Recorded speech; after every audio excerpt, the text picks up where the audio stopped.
সকাল হলো, কিন্তু গ্রামের মানুষ এখনো রাতে যা দেখেছিল তা ভুলতে পারছে না। ধোঁয়ায় ঢাকা রাস্তা অদ্ভুতভাবে নীরব।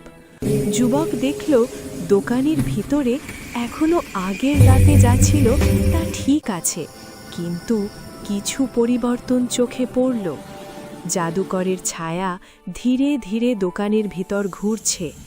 যে কেউ তাকায় সে বুঝতে পারছে না কি ঠিক কি ঘটছে।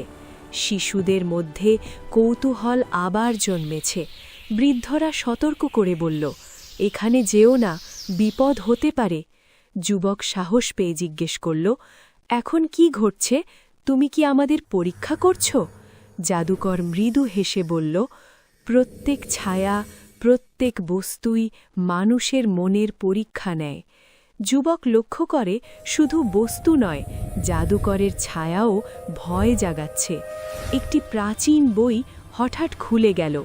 এর পাতাগুলো থেকে অদ্ভুত আলো ছড়িয়ে গেল। গ্রামবাসী চমকে দাঁড়িয়ে রইল।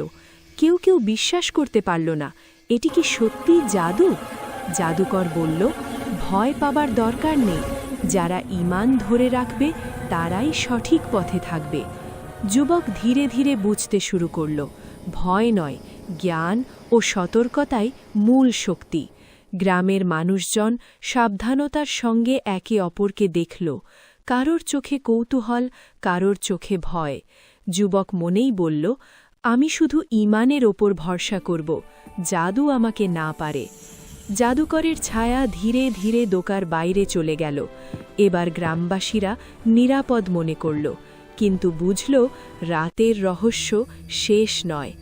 গল্প শেষ হয় সাসপেন্সফুল বার্তায়। প্রতিটি ছায়ার পেছনে ঈমানের পরীক্ষা লুকানো আছে। পরবর্তী পর্বে থাকবে, গ্রামের কোথাও এখনও অদ্ভুত শব্দ শোনা যাচ্ছে। পরবর্তী রাতের জাদু আরও বিপজ্জনক কিছু আনবে। পরবর্তী পর্ব দেখতে আমাদের এইচকে মাসুদ চ্যানেলটি সাবস্ক্রাইব করে আমাদের সাথেই থাকুন।